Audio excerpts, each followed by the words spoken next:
Oke, assalamualaikum warahmatullahi wabarakatuh.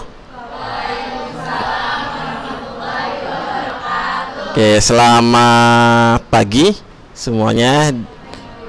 Oke, di video pembelajaran kali ini saya ingin melanjutkan mengenai UD langkah bersama, yaitu mengenai setup perusahaan.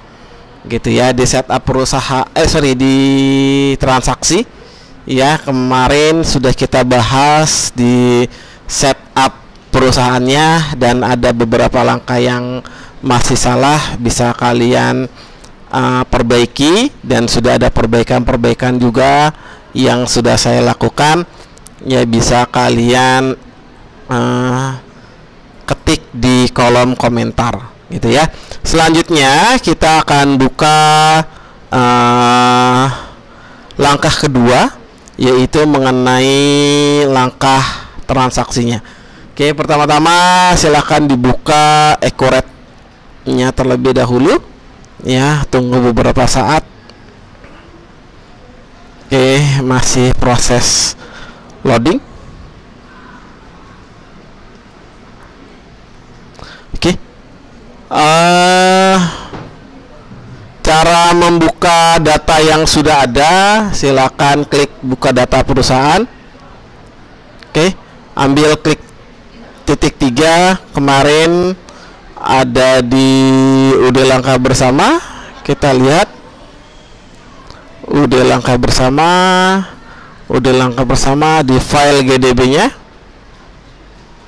Oke, kita akan buat security sistemnya terlebih dahulu, di mana di security system ini ada hal yang dilakukan. Jadi jika terjadi kesalahan, kita tidak mengulang dari awal.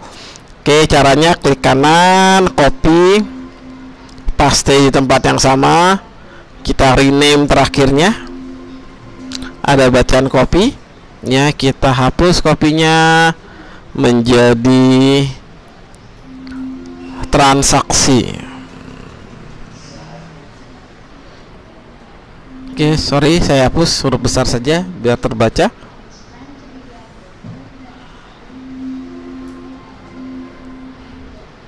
Jangan lupa titik GDB-nya tetap harus ada, soalnya kalau titik GDB-nya hilang maka tidak terbaca. Kalau sudah open, oke. Oke, penggunanya supervisor, kita copy supervisor.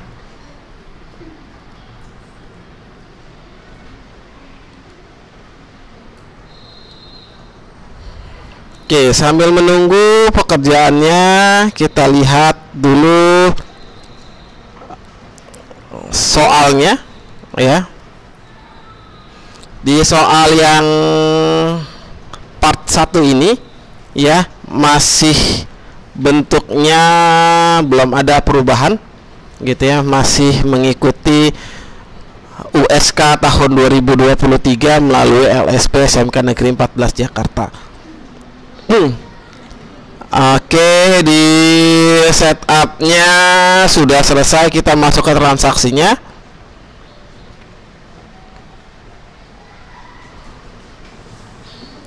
Oke, kita perbesar dulu. Oke, gaji dan upah PLN ya, dengan keterangan pembayaran utang beban November 2020 ya. Normalnya jurnalnya adalah apa nih ya, masuknya ke accurate expense ya, karena timbul hutang beban ya, karena pengeluaran kasnya ini adalah di atas 1 juta ya, berarti dia menggunakan cash in bank. Oke, maka di accurate bagaimana perlakuannya. Oke, setelah dibuka, pengingatnya ini boleh di close boleh enggak ya. Kalau saya close saja. Oke, kita masuk ke kas dan bank. Oke, kenapa masuk ke kas dan bank? Karena tidak ada hubungannya dengan barang dagang. Jika berhubungan dengan barang dagang, kita bisa masuk penjualan, pembelian, dan persediaan itu sendiri. Oke, karena ini tidak ada hubungannya dengan uang dagang, bayar gaji dan upah, maka kita klik pembayaran. Di klik pembayaran, pay formnya pakai apa? Ya, karena kita menggunakan di atas 1 juta, berarti menggunakan kas bank. Voucher kasnya, oke. Kita hapus voucher kasnya. Kita bagi 2 dulu biar lebih mudah dalam pengerjaannya.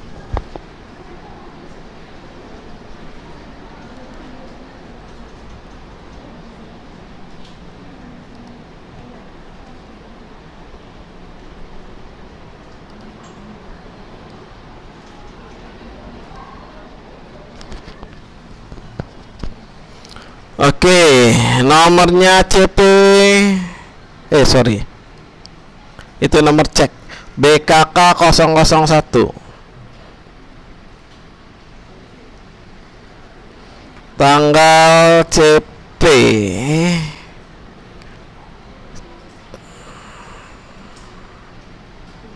12/001, tanggal 1 Desember 2020, 01/12/20.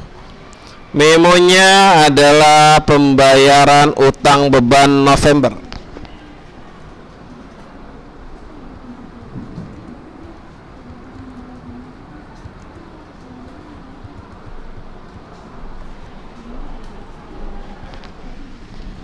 P-nya ke karyawan dan PLN.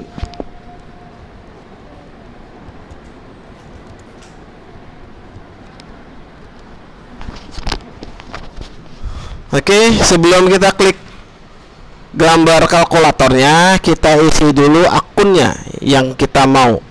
Oke, akunnya apa? Di sini adalah tadi saya bilang accurate expense. Cukup klik aja. Oke, sudah ada accurate expense-nya, enter. Oke, kita masukkan dulu, kita tarik dulu di atas sini aja.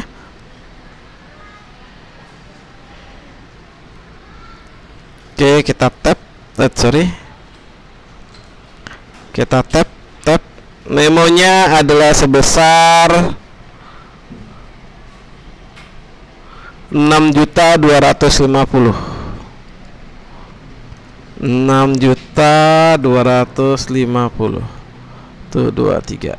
Oke, baru kita klik gambar kalkulator. 6.250. Oke, besar lagi, simpan dan tutup. Oke, pindahkan lagi.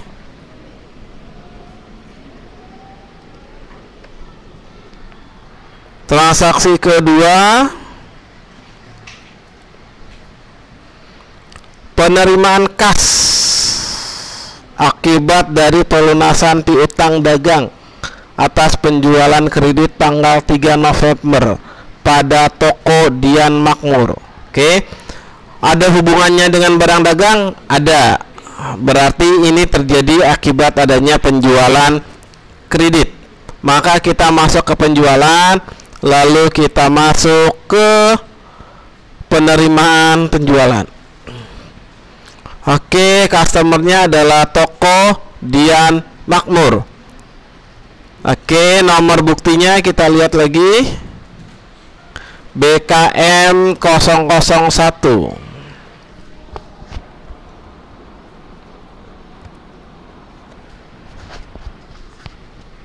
Oke, tanggal 1 Desember.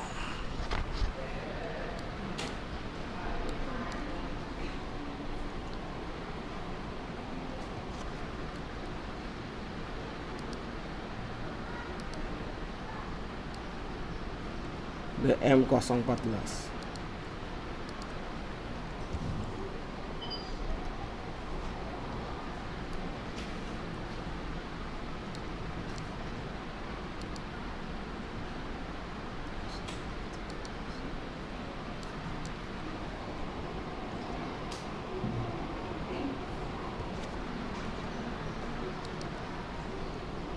pelunasan hutang.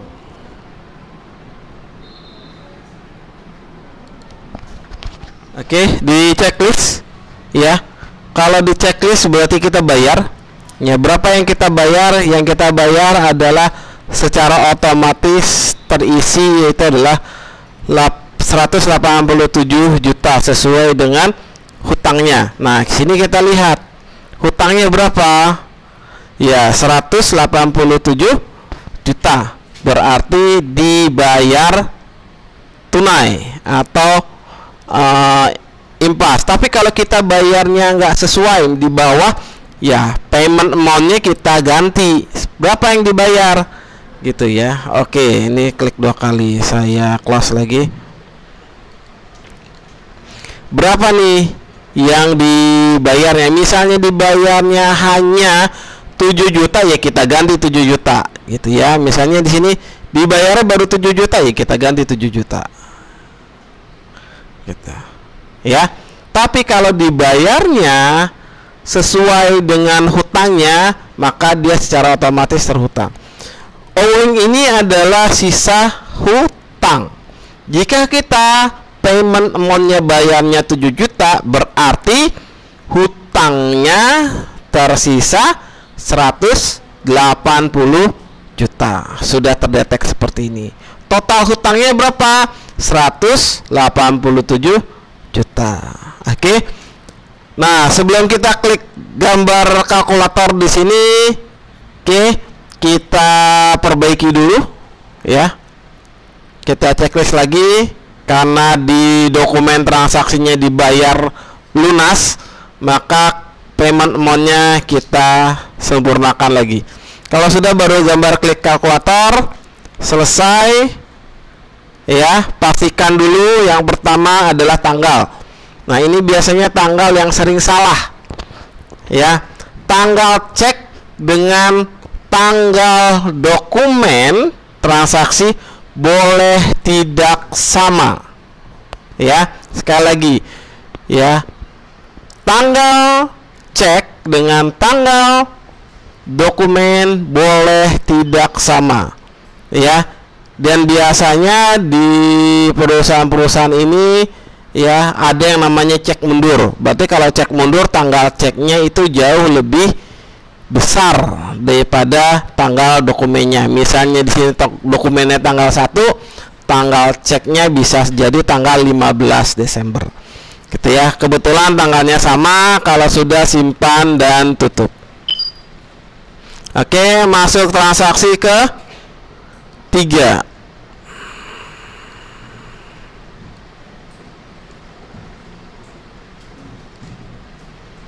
Oke, transaksi ke-3 kita lihat.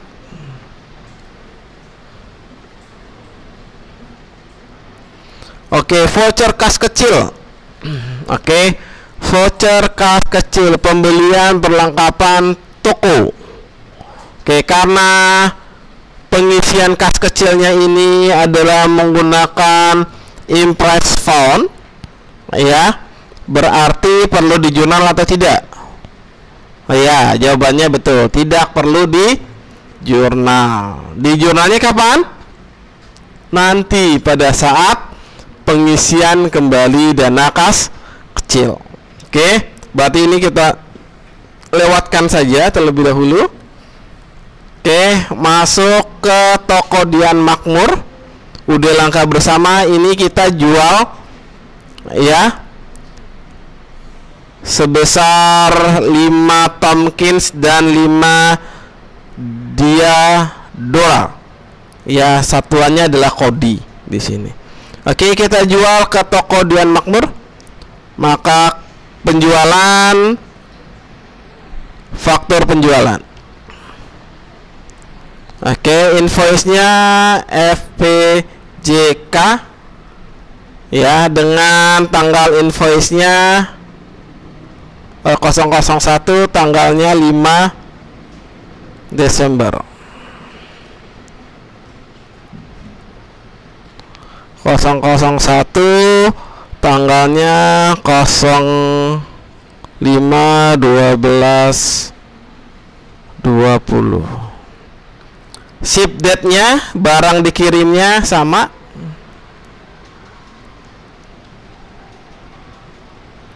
Oke, ada terms-nya.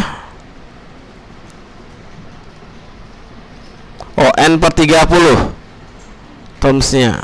Oke, nggak ada di sini, berarti kita menggunakan syarat baru. Jatuh temponya 30 hari. Oke. Oh, belum ditulis. No.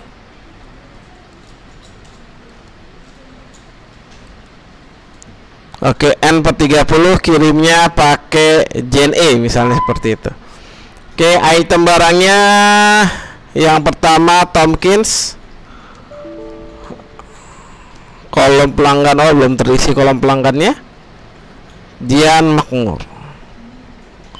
Tanggal 5, oke.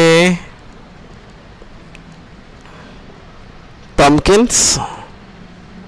Kualitinya 5 dengan harganya adalah sebesar 6.480. 6.480.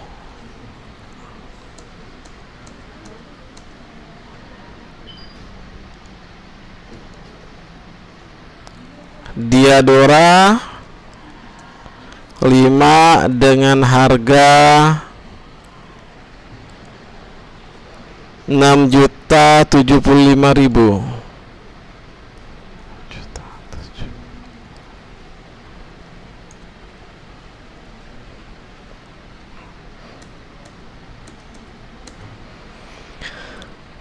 Oke, selanjutnya ya, jika sudah, pastikan dulu total invoice-nya dengan yang ada di fakturnya. Di fakturnya ada biaya kirim 250.000, berarti kita masuk ke freight-nya. Freight-nya kita isi 250.000. Oke, masukkan ke akunnya barang dikirim, yaitu freight collected.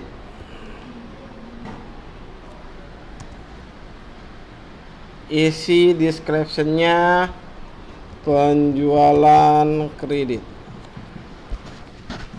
Oke, sebelum disimpan tutup ya, dipastikan dulu semuanya sudah sama. 69.300 ya, 69.300 2.500. Oke, sama ya, total tagihan dengan total tagihan. Oke, ada konsep dengan yang namanya konsep uang muka ya. Di sini ada konsep uang muka. Uang mukanya 0. Oke, kenapa uang mukanya 0? Karena memang belum diadakan uang muka pada transaksi tersebut. Jika ada transaksi dengan konsep uang muka ya, berapapun uang muka yang dibayar untuk konsep penjualan, berarti uang muka itu kita anggap sebagai hutang. Akan berbeda halnya jika konsep uang muka pada pembelian. Maka uang muka pada pembelian dikonsep menjadi hutang, gitu ya. Kenapa? Karena konsep uang muka itu uang sudah didapat atau uang sudah diberikan, tetapi barang belum kita serahkan. Itu adalah konsep uang muka. Beda halnya jika kita melakukan transaksi ini sebesar 69.302.500 ya, tapi kita bayar baru 9 juta. Oke, kalau kita baru bayar 9 juta, maka konsepnya adalah bukan uang muka 9 juta itu. Konsepnya adalah pelunasan piutang sebesar 9 juta. Berarti konsepnya bukan uang muka. Oke. Bagaimana perlakuannya kalau uang muka? Kalau perlakuannya uang muka, nanti saya akan ajarkan ya. Kalau sudah, simpan tutup dulu. Oke. Kalau konsep uang muka, pertama-tama kita harus buat dulu pesanan penjualannya dulu. Oke, saya ambil contoh untuk pesanan penjualan.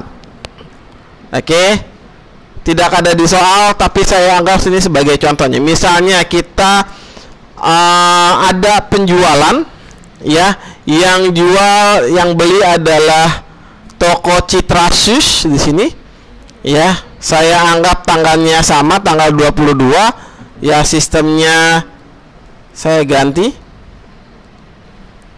Nah, belinya barang apa? Kita jual barang apa? Taruhlah deodoran aja. Oke, hanya 3. Price-nya adalah 9 juta misalnya. Oke. Nah, perhatikan akun DP. Akun DP-nya tertera langsung down payable. Oke, berarti sistemnya adalah sistem hutang. Kalau sudah seperti ini, kita isi dulu deskripsinya adalah contohnya uang muka. Oke. Kalau uang muka seperti ini, jangan langsung kalian simpan dan tutup. Oke, melainkan kita masukkan ke konsep yang di atas, yaitu adalah uang muka. Oke, berapa uang mukanya? Oke, berapa uang mukanya? Misalnya kita tadi punya pesanan sebesar 3, lalu harganya 9 juta, otomatis yang terteranya adalah 29. Tapi kita DP-nya itu hanya baru misalnya 9 juta saja, maka unit price-nya kita masukkan 9 juta. Yang namanya DP belum tentu dibayar full. Oke. Ya, ini kita sesuaikan. Ya, ada ongkos angkutnya. Kalau DP nggak ada ongkos angkutnya, deskripsinya kita masukkan uang muka.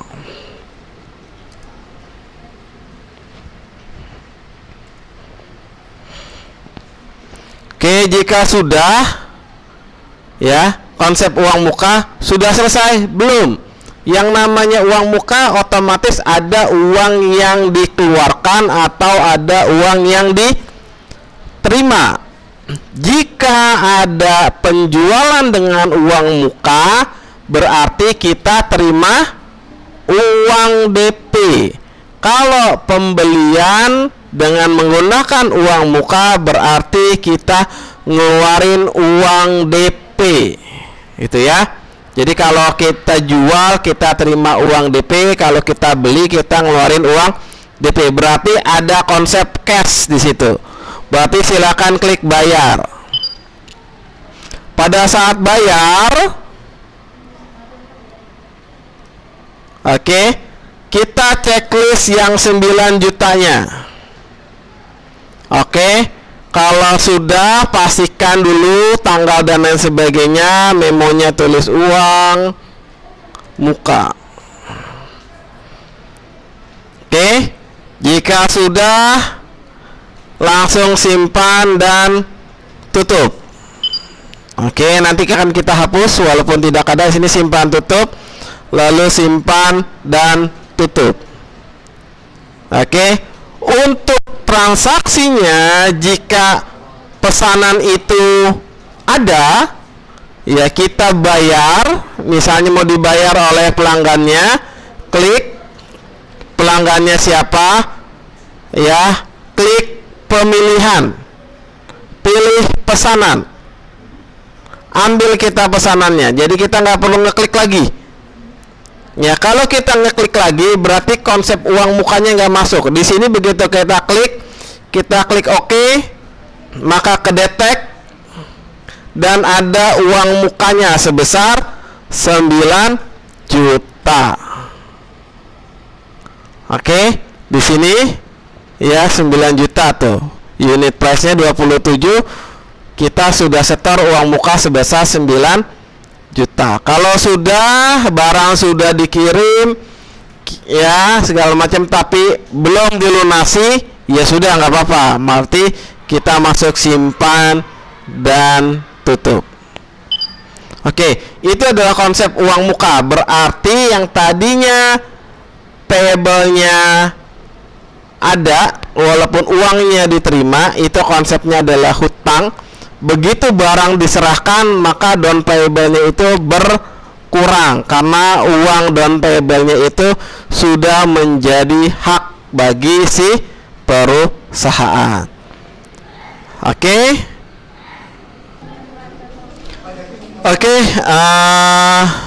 Itu adalah konsep dari uang muka. Ini adalah part 1 dalam video pembelajaran saya. Saya akhiri pertemuan kali ini. Assalamualaikum warahmatullahi wabarakatuh.